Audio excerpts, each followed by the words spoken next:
So thank you so much again for joining us. We're so happy to have you here during our Scenario Planning and Cash Flow Management During Uncertain Times webinar. This webinar is part of a 4-part webinar series on financial management, which is presented by the Ontario Nonprofit Network and Imagine Canada. We'd like to take this time to thank the Ontario Trillium Foundation, the Toronto Foundation, the City of Toronto, and the United Way of Greater Toronto for making this webinar series possible. My name is Melanie, and I am the Communications and Network Engagement Manager here at the Ontario Nonprofit Network. If you're new to ONN, welcome. We are a provincial network for Ontario's 58,000 nonprofits and charities. We focus on public policy, advocacy, and services to strengthen Ontario's nonprofit sector as a key pillar of our society and economy. Now, if you're already a member of ONN, welcome back and thank you so much for your support. Our public policy research and advocacy work would not be possible without you. If you do experience any technical difficulties during this webinar, such as a visual lag or maybe your audio isn't working, we recommend you closing your web browser and reopening it. But if you still have challenges, please feel free to reach out to us. You can type your tech issues in the chat box, not the question box, please, or you can call our office directly at 416-642-5786. And now while we're waiting to start, we are going to do one more quick poll, and we're going to be talking about what are you looking forward to learning during this webinar. So we have a few options here. Are you looking forward to learning the difference between scenario planning and cash flow forecasting? Are you interested in discovering the benefits of scenario planning and how cash flow forecasting during uncertain times can really benefit your organization? Are you interested in receiving tips and our free tool to help you conduct scenario planning in your own organization? Or are you really excited about our live Twitter question and answer period with Betty? So I'll give you a quick moment just to fill that out.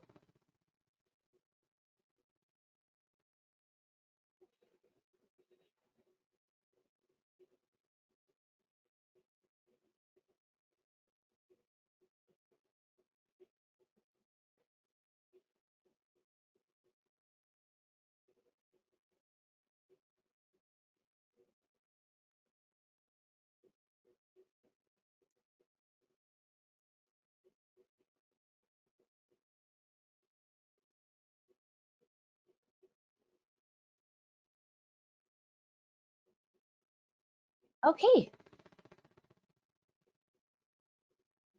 Wonderful. It's great to see so many people excited about different things. So we are going to be covering all of this today.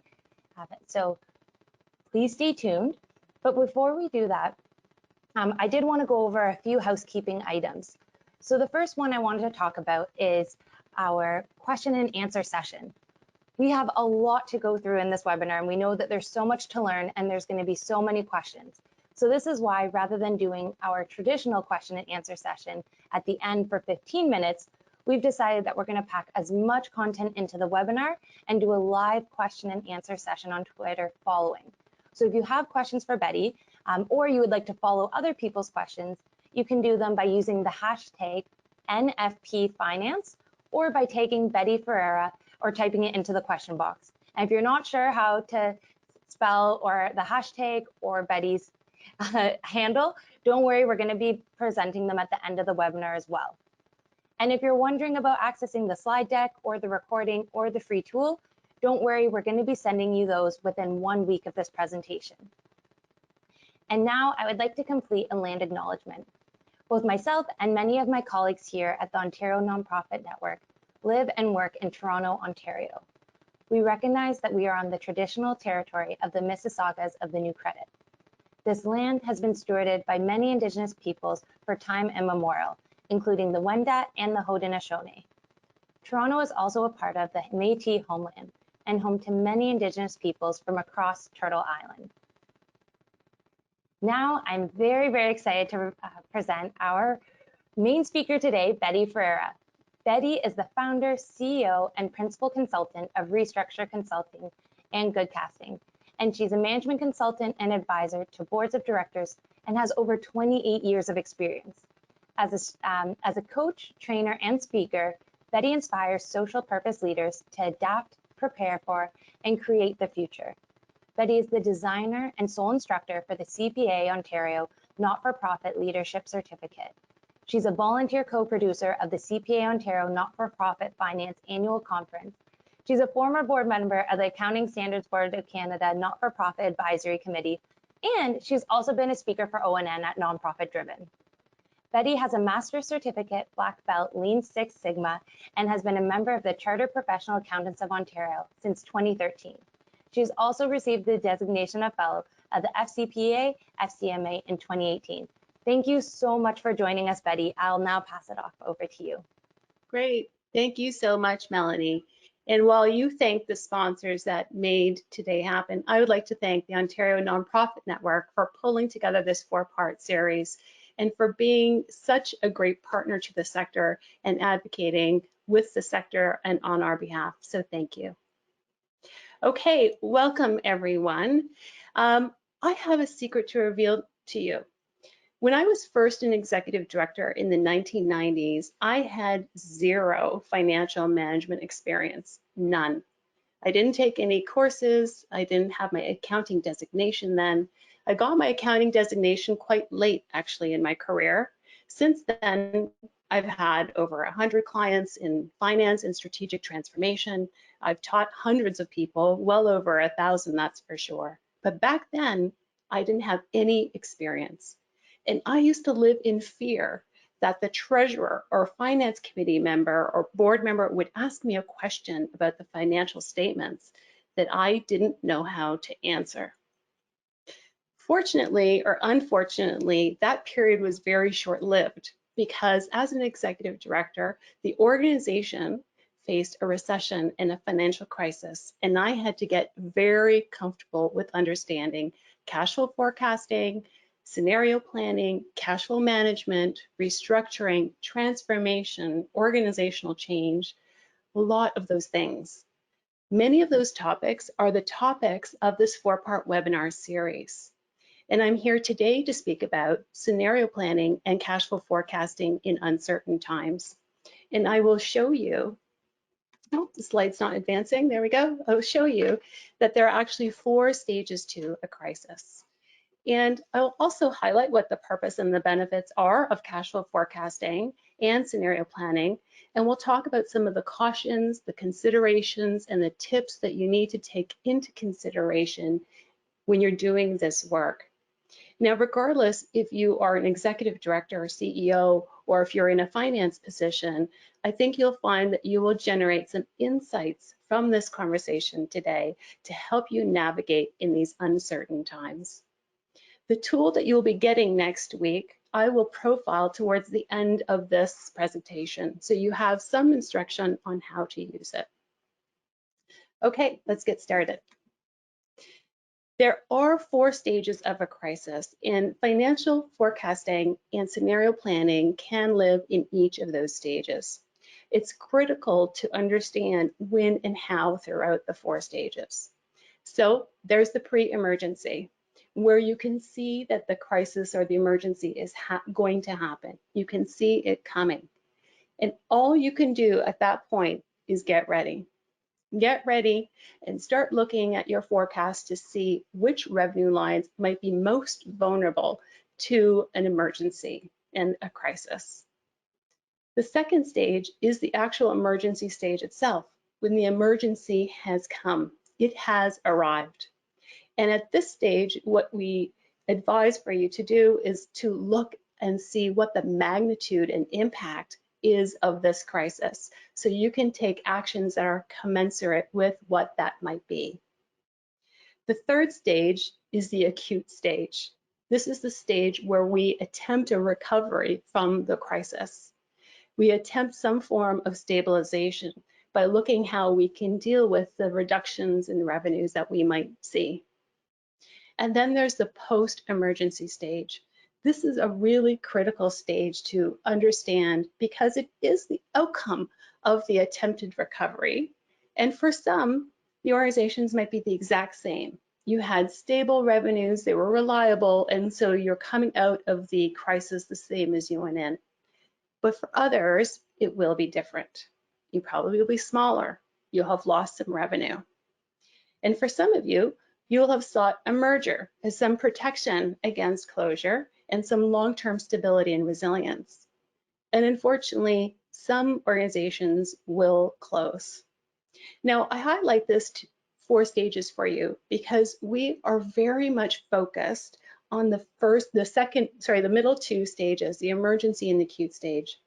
And sometimes we pour all of our reserves and loans in managing what that is, and we're not left strong in this post-emergency stage.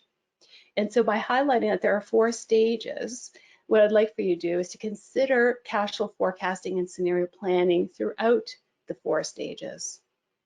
The second point I want to raise on this slide was the post-emergency stage. Now, for for-profit organizations, it's a little different. Some will close, as we know, but generally they rebound, and they rebound sooner and for longer. What I have found in 28 years of doing this work is that the nonprofit sector actually has a post-emergency stage that is quite extended. And sometimes that post-emergency stage does butt up against the next crisis. For example, we know that there was a recession in 2001, the Great Recession of 2009, and many of you that receive money from the province will have seen that you have status quo revenue for 10 years, 15, and some of you tell me for 20. So it's really critical to understand that planning includes all 4, and you want to be as strong post-emergency so that you are a resilient organization to deliver your mission, but also that you're strong enough when the next crisis comes along. And so the key takeaways for this section on the crisis is that you have to pace and extend yourself. Don't use up all of your energy, all of your money within the acute stage alone, because you have to be as strong leaving or strong and have some type of safety net at the post-emergency stage, so that it doesn't represent an emergency that is the same size or even larger than the original emergency. Know that the post-COVID-19 stage actually can be quite long and extended, so pace yourself out for that and ensure that you're having these conversations with your board of directors on strategy and long-term resilience and not just the acute stage.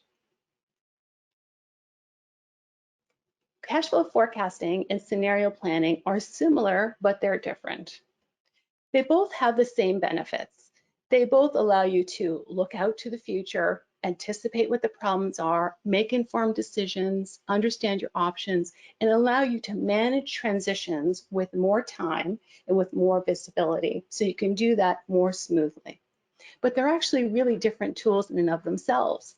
So this is an example of both scenario planning and cash flow forecasting. So I'm going to get into the tool on the left in quite some detail in the second half of this webinar. But when you look at it, you can see that there's a best case, moderate, and worst case scenario at the top, and it's annual. These are your annual budgets, which you're estimating to be best, moderate, and worst case. And that's where a lot of the numbers are, the quantitative part. Down below, you can see there's a narrative. And this narrative in particular forces you to look at what are the programmatic and organizational impacts for each of those scenarios. Whereas the cash flow forecast is really numbers. And we'll get into it in detail, but you can see in that there's no built-in narrative. So let's talk about what's the similarities and what's the differences.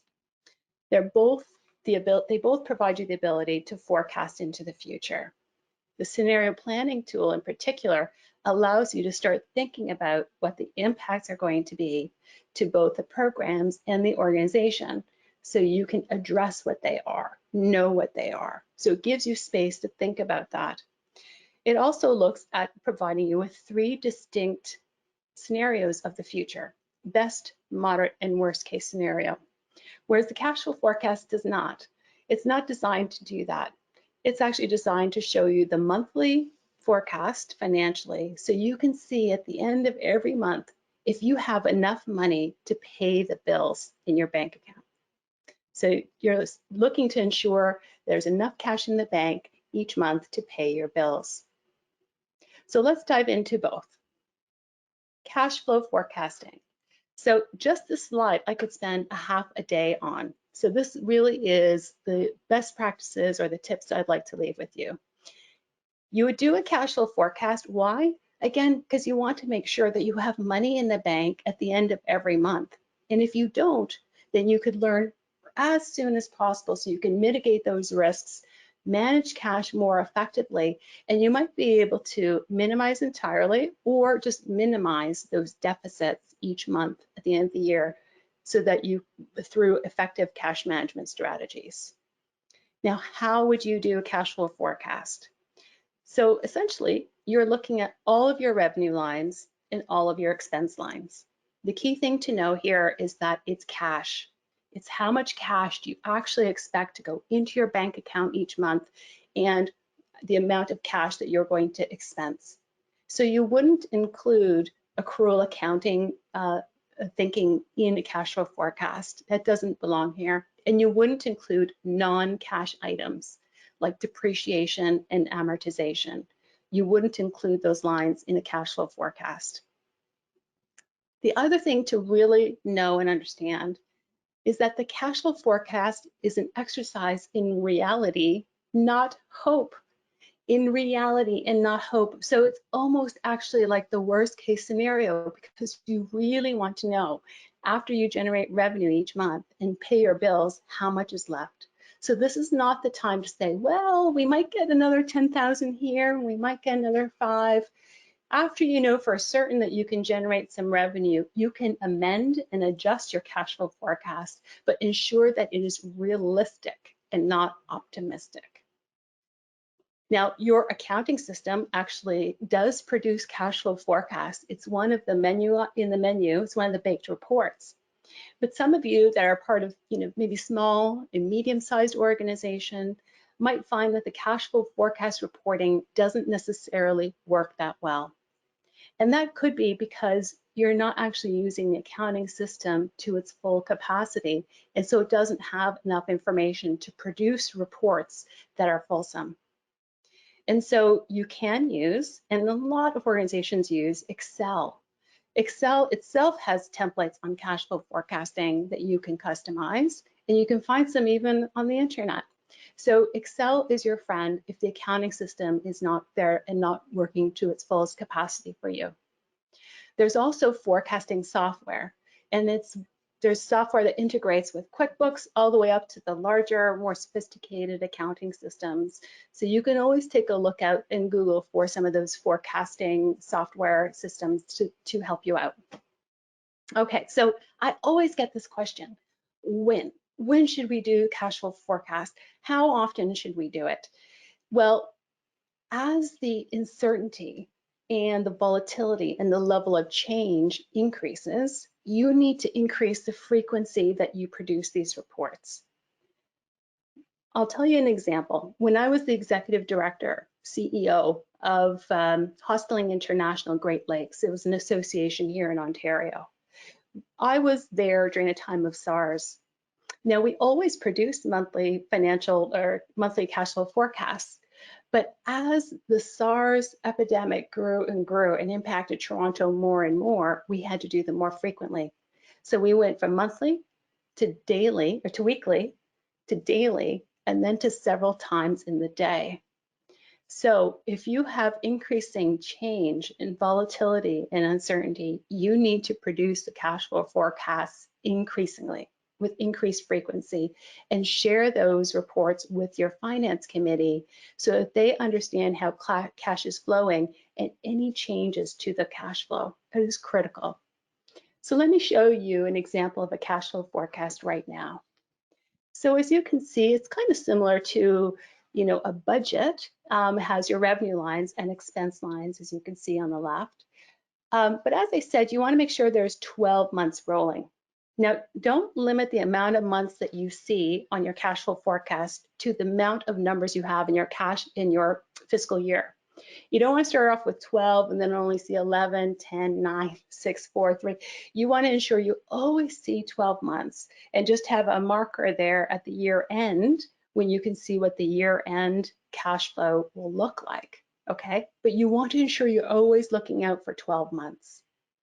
So let's get into this for those of you that are not so familiar with a cash flow forecast so we can understand what's happening here. And then we'll get into what do you do about the situation that you see on the screen. All right, so you see here January. So January at the strike of midnight, this organization has $4,294 in its bank account. Okay, over the course of January, it's generating all of this revenue, and it's generating actually $23,760. But it had to spend money as well, so it is spending money to the tune or the expenses for that month of $25,000. Now you can quickly see that they're generating less revenue this month than they are expenses. And so the net cash flow for the month is negative. But because they had money in the bank at the beginning of the month, the actual closing cash balance is positive. So they brought in 23,000, they spent 25, so they're down about 1,000, but they had the 4,000 in the bank already, so they ended up with just a positive balance of just under $3,000. And you can see that's what they opened the bank account in February 1, strike of midnight. That's what they opened the bank account with. And again, you generate revenue, 32,000, fantastic month. Expenses, so this month actually they received more revenue than they expense. So they're going to have a positive net cash flow for the month.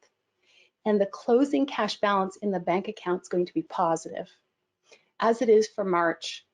But then they hit a bubble in April. And not only is there a negative cash flow for the month, but there's also a negative cash balance. So that means this organization had to find different means to pay for the expenses that it tried to pay for, right? Because you can't write checks and send EFTs with insufficient funds. So they had to find some way to bridge this cash flow. Now, April, May, June, July, they're in a positive position, which is fantastic. But you can see by the red and the parentheses, which indicate a deficit, that then they hit some problems in August, September, October, a little bit of a reprieve in November, but December, which is their year end for this organization, they end up with a deficit. So they had deficits throughout the year and at the end of the year. So let's talk about what to do about that. Well, there are cash flow management tactics that are set from the beginning of time, which are essentially, you want to bring in receivables as soon as you can. You want to delay payables to what's reasonable, which is usually 60 days, maybe even 90. Okay, so medium to large size organizations, those vendors are used to actually extending terms at least 60 days, 90 days. So that's important to know, because you want to bring in revenue, you want to delay payables, and for large ticket items, you want to develop payment schedules so that instead of paying it all in 1 month, you can pay in installments over a number of months. Now, if you're an executive director or finance staff person of a small or medium-sized organization, then I would highly suggest, as the executive director and CEO, that you look with your finance staff to the aged accounts receivable and aged accounts payable reports. These reports will tell you how well you're doing in bringing in revenue and in delaying your payables. And I'm going to show you some examples of those reports so you can get comfortable with what they look like and how to analyze them. Now, I'm often asked, how about ratios? And yes, ratios can help you. I'm not going to get into ratios for this workshop though, because that's a training session in and of itself. We're going to talk about cash flow management and scenario planning. Okay, so in cash flow management, if you use these tactics alone, that can help you minimize the amount of deficit that you might have each month. And for organizations that are not going through massive change, who have a break-even budget, then doing this work will maybe even eliminate any deficits at the end of each month. But first, before we get into what to do if you still have a deficit, let me show you the aged accounts payable and aged accounts receivable report. So this is the aged receivable report. And if you've never seen one, it is divided up really similar to this. So you see here you have as an example, 3 sources of where you're getting, this organization is getting money from, and in what period of time it expects to receive that money. 30 days, 30 to 60, 60 to 90, 90 to 120, and plus. And you can see down here, there's 2 total lines. One is the dollar total line, and the other one's the percent. You can see here if the organization is bringing in money sooner than later. In this organization, it is not. There's only 3% and then 17, and the balance, the huge balance, is late. You want to actually reverse that. So you're bringing in money 30 and 60 days and not 60 plus days. So this is a really good tool for you to have some transparency on whether you're doing this work of bringing in money as soon as possible. Here's the aged accounts payable report. It's set up really the same, but here what you're looking at is what you have to pay out, and it'll show you not the invoice date, but when you expect to actually pay these bills. So let's look at this fictional example. In this organization, they have all these bills that they're paying, and this is when they've allocated payment for each, under 30, 30 to 60, 60 to 90, and 90 to 120 days. So there's 2 things I want to share with you about this current example. One, if you drop down to the totals, you can see that they're paying almost all of their bills every month. They're not extending those payables out. And certainly with this security system as an example, that would be a really good one to negotiate payment terms over 30, 60, 90 months so that you don't have such a draw on your bank account in 1 month. The other thing I want to just mention, if you're looking at this report, and if you have a long list of vendors that you owe money to, and if you see that they're all in the 90 to 120 plus day category, that's a flag that you're having difficulties paying your bills. You need to be really careful and aware of that, because that, even though you want to delay payables, if you're delaying all of them and to such an extent, that's signaling that there are some financial difficulties and probably a crisis. So you want to be very careful with that. And so what do you do if there is a deficit, if you're having a hard time actually paying your bills? So we know that this crisis has hit and revenues for many of you have shrunk. And those expenses now you're trying to also bring down so they're commensurate with how much money you're bringing in. And that's important to do. And in the meantime, though, before you get to the point where revenues can equal expenses, you may need some cash to pay the bills. So one of the things you might look for is a loan or a line of credit. So here's just some things you need to be aware about loans.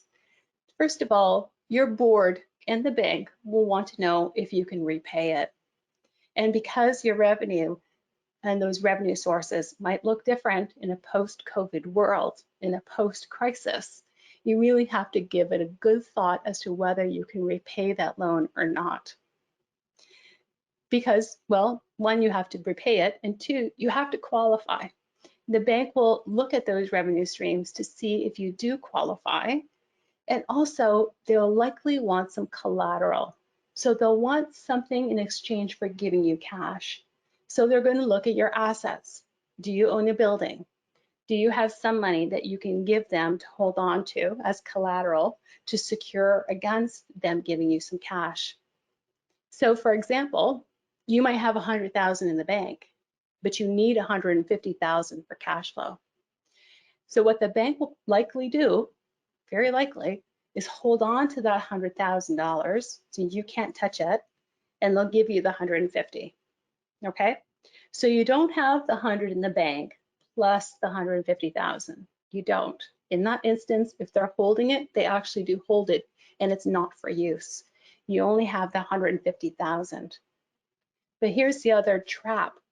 Sometimes, a lot of times, there's a debt covenant or other terms. So they might give you 150, but at 140,000, for example, they might say you cannot use the next 10,000 unless you call us and explain why you're using so much of the line of credit or the loan. And so you would have to do that. And if you exceed that ceiling, then they actually can force a bankruptcy. And this has happened to a nonprofit that I tried to help out, and you don't want to be in that situation. So you have to be very aware of what the terms are and comply with those terms. So now you're thinking, well, maybe we'll use reserves instead or in addition to. Now, remember what I said earlier, the post-COVID world in that 4th stage could actually be quite long, and it could be a very vulnerable situation to be in. So I suggest that you hold on to some portion of the reserves, know that now so that you have a little bit of a safety net later, and do not deplete all of your reserves in the emergency and the acute stage, because then you'll be more vulnerable in the future than you are in this emergency. If you do your cash flow forecasting and scenario planning and you see that things are not looking good. Now, that could be anything, by the way, from 25% reduction, maybe even a little less, and upwards. You don't have to lose a lot of your revenue to be in a vulnerable position and potential candidate for closure. So that's a critical thing to know. If there is anything like 20% and up, you should start investigating merger options. And don't wait, be proactive, because 1, mergers take time, and 2, you don't want your financial position to worsen, because then you're not going to be a good merger candidate. And you have to really be honest about closures. Unfortunately, with this crisis, I know that there have been some, and there will be many more in this acute stage and in the post-COVID world. Now, important for you to know, there are different ways you can actually close. And some of them, like bankruptcy, can actually be quite cruel. So you want to actually look at how you can have the softest landing possible and find ways like voluntary wind down, if that's something that you're able to do.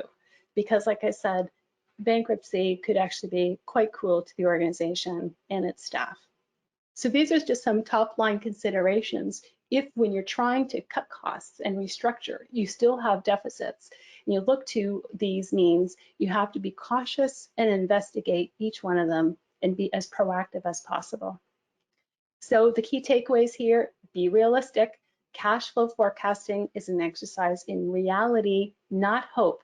Update it frequently and be cautious. Develop a cash management strategy, investigate the options, and be proactive. Ensure that you're including your board of directors in this conversation, and be ready that you might have to have a significant response to what the crisis is imposing. Okay, scenario planning. You know, as I mentioned to you before, scenario planning is a way to look at your overall annual budget and what that might look like in best, moderate, and worst case scenario. It's a guide for you to make decisions. So you are going to look under every circumstance or every of those 3 scenarios. You're going to estimate revenue. Then you're going to estimate the expenses of where you'd have to cut back if you lost some revenue. And then talk about and think about the programmatic and organizational impacts. Now, when do you do scenario planning? If you're expecting to have any changes to your programs and to your operations, and you have that level of uncertainty, do scenario planning. And update it as frequently as you get and receive and have confirmation of new information. So let's dive into this tool so you can understand how to do this tool in more detail. So I showed this to you earlier. You have the top half, which is quantitative, and you have the bottom half, which is qualitative. That's where you talk about the impacts for each of the scenarios, best, moderate, and worst case. When you get it, you open it up, it'll look like this. You'll have a disclaimer, which you should read, and you'll also have a tab here called instructions. Absolutely read that, because you want to know which cells have formulas, and if you adapt it, what you need to do as a result. But essentially, you'll see there's a number of tabs across the bottom. So let's walk through each of those now. All right, so you will have 3 revenue scenario worksheets. This is an example of the best case revenue scenario. Everything you see in yellow is what you would input. Everything you see in blue automatically populates. So there are formulas in those cells that you don't want to delete. So save a copy of this master document, then make another copy, which you will save with a new name, and make any adjustments that you need to. But really, what is here? Well, you'll see that there's a revenue category. So each of the types of revenue that you're getting, federal, could be provincial, fundraising, fee for service, you have those categories. Then you go through every single source within each of those categories. In column 4 here, you would list the exact amount that you budgeted to receive originally before the crisis from each of these sources, okay? Column 5, this is where you actually start to estimate, in this case, the best case scenario of what the reduction might look like. So you put that in percent. So it could be a 90% drop, 80%, 50%, whatever number you put into that column 5, together with column 4, will auto-populate in that 6th column. That's the amount of the best case revenue you think you might get, and it totals up by category, the total revenue, the revised revenue, the reduction, so that all of these by category are added up to the bottom. Okay, I want to show you the bottom now. So what you'll get, as you see here before, a little bit more in depth, you'll see that you populate these yellow lines. The blue ones, columns are auto-populated. You can see the amount that is being reduced by category. At the very end, you can see the total amount that you feel you might have as a decrease in revenue by dollar and by percent. Okay, so you see that at the bottom. You would update this for the best, moderate, and worst case scenario. And at the very top here, you would include the percentage that the reduction would be and the amount of the dollar figure that that represents for 3 scenarios. Now here's the expense worksheet. There are 3 revenue sheets, but there's just 1 expense sheet. And you can see here it's structured similarly, but there are some differences. Here you have your expense categories, and here you would include the lines that you expect will change. Then you include what the overall budget was before the crisis per line, and then you have here 3 categories, your best, moderate, and worst case. And so here is where you would enter the amount that you're reducing, okay? So not the revised budget, but the amount that you've actually been able to forecast that you can reduce in spending because of the reduction in revenue. And so again, the yellow you populate, the blue auto-populates, okay? So it'll calculate how much you feel you might be able to cut by scenario and by expense category. And then there's all this at the bottom. So I'm gonna pop that up on another slide now for you to take a look at in more detail. Okay. So you can see here, before we did revenue, now we're doing expenses. And in this scenario, you have how much you expect you can cut or reduce in expenses due to the reduction in revenue. So you see 370,000, then 883, and then $1 million. Okay, best, moderate, worst case.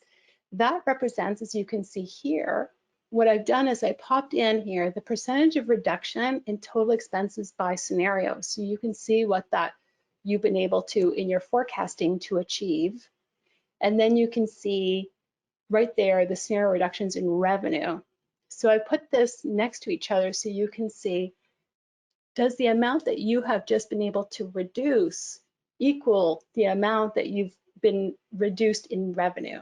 And you can see in this example, there's a 0 there. So 6.6 reduction expenses, there was a 6.6% estimated reduction in scenario 1 revenue, and that nets out to 0. So you balanced, and that's good.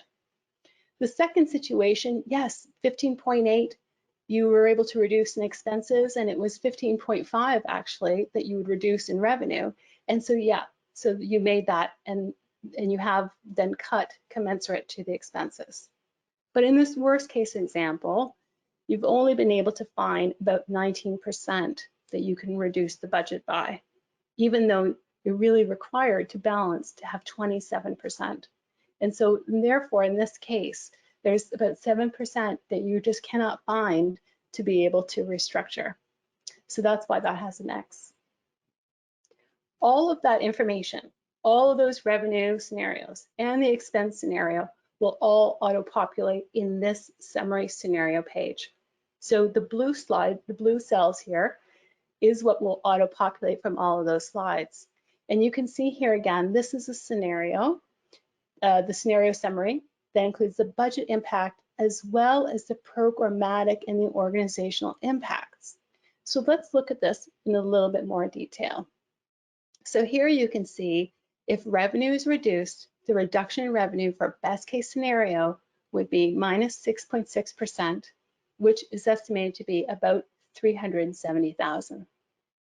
You're able to find 370,000 in reductions for this best case scenario, what actually leaves you not at a budget gap, but actually a little bit of a surplus. So it's not in red and in parentheses, it's in black because it represents above zero or surplus. In moderate case scenario, which is the middle one, you can see here, it was estimated that you would reduce revenue by 15.5%, which in this example is $866,000. In your expense reductions work, you found 843, so actually you wouldn't end up with a budget gap, you'd end up with a little bit of a surplus. But in the worst case scenario, where there's 26.8% estimated that you might lose in revenue of 1.5 million, you're unable to find that full amount. And so there is a budget gap. It is in red and in parentheses of about $400,000. And so I've taken those numbers from the expense reductions and put them here under the columns best, moderate, and worst case. And the next line I have here, the next row, says, are we able to reduce expenses to match the reduction required in revenues? And actually, the version that you get, this line will be blue as well because it auto-populates to say yes or no. So in this case, yes. Second case, moderate, yes. And in the worst case, no. And the programmatic and the organizational impact narratives, the words to describe what the impact is for losing and having the reduction in these three revenues are listed below. And so this document and just this page is an excellent page to share with your board of directors so they can understand what this crisis might result in for a best, moderate, and worst case scenario and what those impacts might be. Because that's really the conversation for management and for the board to have is, well, what are the impacts and what are we going to do about it, right? So this gives you a lot of information in one page that you can share with your board. Now, I would highly suggest having your finance committee, your treasurer, and possibly even your chair participate in the process of building this. You would do it as staff, but they would, in committee, look at it and ask you questions about each of those scenarios and perhaps help you and give a lens as to what those scenarios might look like and what the impacts might be. So I would say that it's very important to use your finance committee, your chairperson in being part of the process that generates this report and use this report to share with your board in one page or maybe even two, depending on how long your narratives are. It provides us so much information and a great ground for good conversations about the resilience of your nonprofit organization. And so the key takeaways for scenario planning is to be inclusive. Don't do this work all by yourself. The executive director, the finance staff, and definitely the treasurer and finance committee should be involved to some extent. And then you need to be strategic and ensure that you're showing this full document in the process to your board of directors. Show it to them early so they can see the different scenarios that might exist. As you actually have the three scenarios developed and you position them, more and more information will become clear over time, where then you can take the three scenarios and bring it down to two, and then from two, bring it down to one, so you really know which scenario you're looking at. And then you're ready to go. When that knowledge becomes clear, you're ready to go because you know what the implications are, and you've taken that scenario plan and you've already built an action plan to deal with any of those implications that are caused by any of those scenarios. So ensure that you're being strategic and include the board of directors in having the conversation and analyzing each of those scenarios. And finally, be ready. Be ready, because if the changes and the uncertainty and the gap is large and significant, then your response must be large and significant as well. You may have to look at things completely different. You may restructure and become quite different and smaller.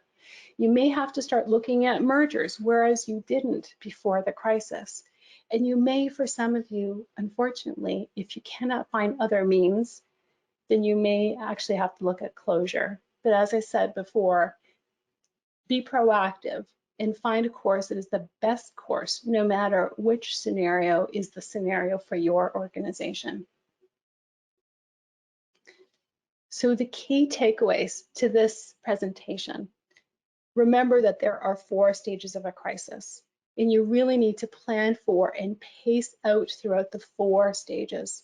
And know that that post-crisis, the post-emergency stage, especially for COVID, can be quite long, and you want to include that in your forecasting and your scenario planning.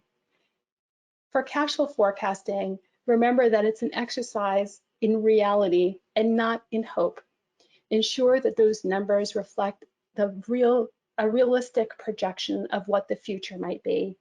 And remember that while reserves are there and a loan might be there, you have to be really aware of the consequences and implications of using loans or the reserves for the acute stage as well as in the long term.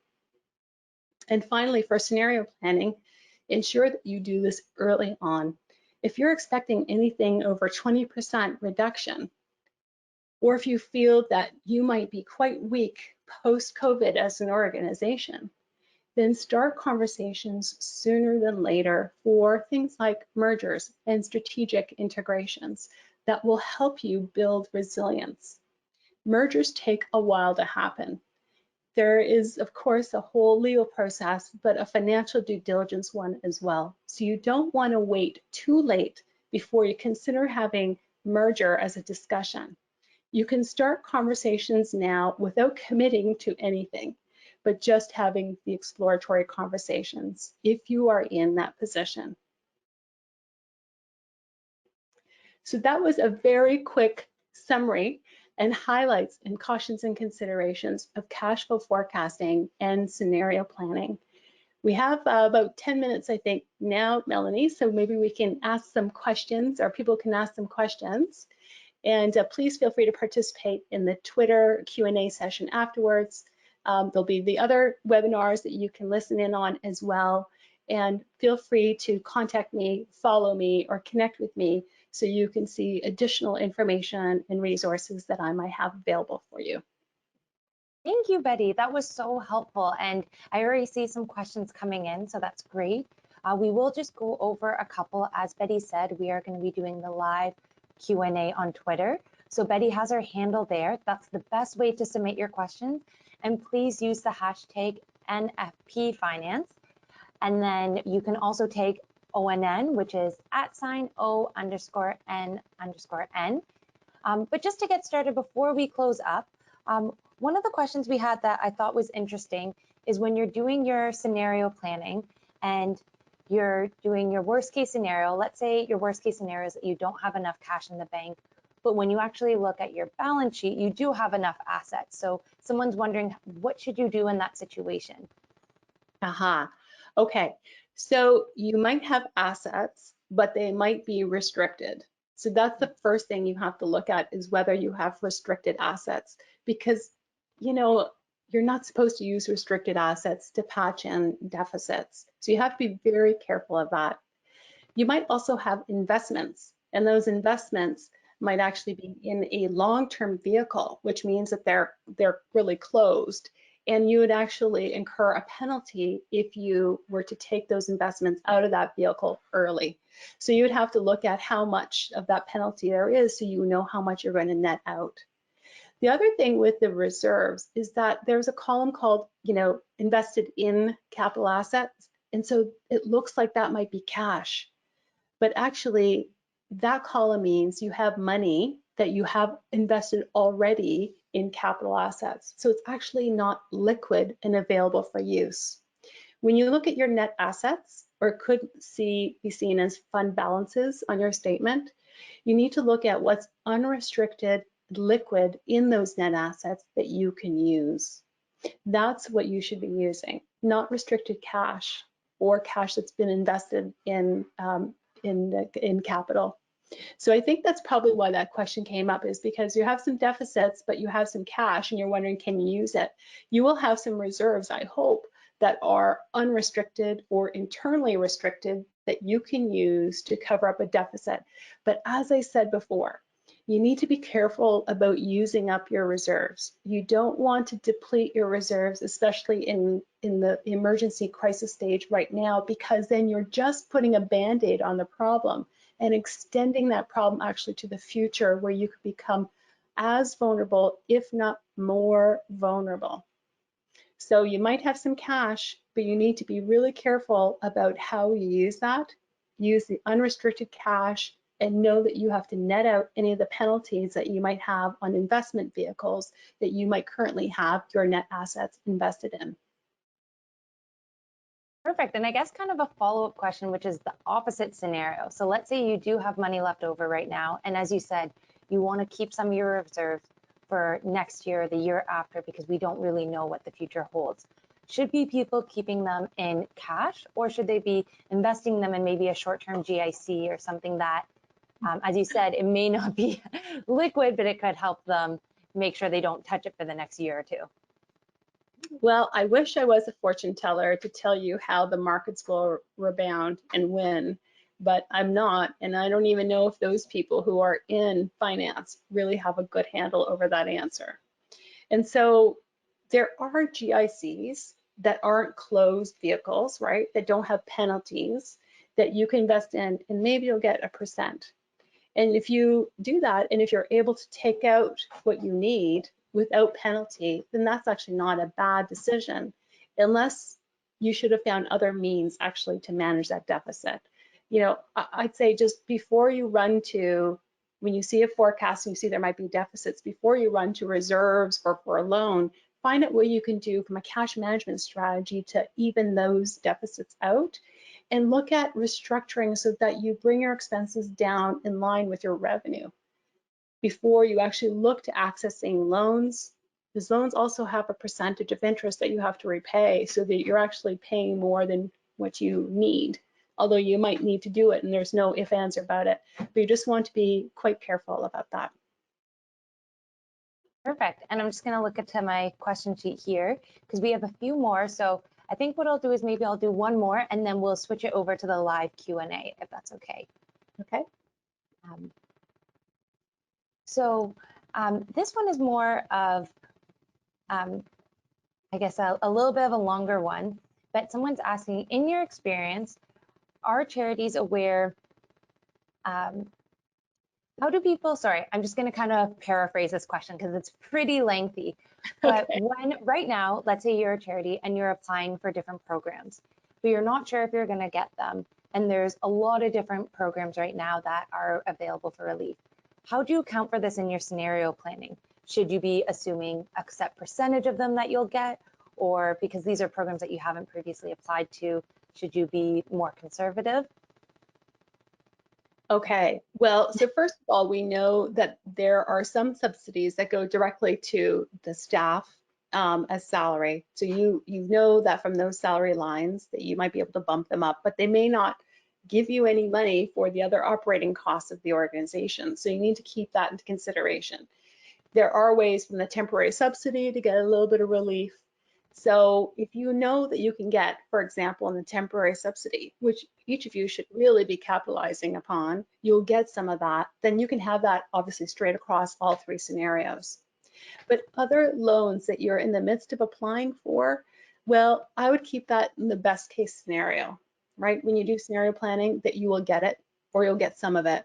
And then you want to peter that off in moderate and worst case. And in fact, in the worst case, you want to ensure, if you're dependent upon getting a loan to help you with, you know, patching in these deficits, which could be significant, You want to ensure that one of these scenarios have 0, that you may not qualify. Because I said earlier, you have to qualify. And qualifying means that you're able to repay that loan somehow. And if the bank determines that you can't, then it's very likely that you will not get that loan. And in the other situation, you have to take into consideration that they want collateral. And if you don't own a building, for example, then they want cash and they're going to hold on to cash. So you need to factor in that they're holding on to cash to give you some, and that there are some cautions that you have to take around knowing how to comply with the terms. But I would stagger that in so that your best case scenario, you have maybe 80 to 100% of what you're asking for. In the medium term, maybe you have 50%. And in the worst case scenario, that you have 0. That is critical for you to kind of phase that out so you can see what the bottom line is. And also in that situation, you want to really understand what the money is for, because the loans might all be directed to particular lines. And so you would not just put that into revenue and then skip to the scenario planning summary at the end. You have to take into consideration when you do the expense scenarios, what it is that those loans were directed towards. Which lines are they supporting? And you have to know that so you can factor that in and see the other lines that perhaps do not have and cannot be used, that loan money cannot be used for other lines. So you have to be really specific and really get into the fine print, and it's fine in these loan agreements, they can be quite thick, to understand exactly what you're permitted to do with that money, how much you can use, when you need to connect with the bank if you might be topping up to the max amount, okay? But put in your scenarios, the best case scenario being that you get 80 to 100 and then phase that out so it declines in moderate and worst case scenario. Wonderful, thank you. That was really helpful. That was really specific, which I think is what everyone is looking for right now. So thank you so much for your informative presentation, for going through a couple of the questions now. And I really look forward to the live Twitter session. So I see tons of questions still coming in. So for those of you that we didn't answer your questions, please feel free to tweet them to @Betty Ferreira. You can see the handle right on the slide deck right now. And Betty will be answering questions up until 4 o'clock. So for the next hour, you can ask her questions. And you can also tweet to ONN if you have anything that's maybe a little more policy related. Thank you so much, everyone, for joining the webinar today. We're so happy to have you, and we look forward to connecting with you again in the future. Bye for now. Bye now.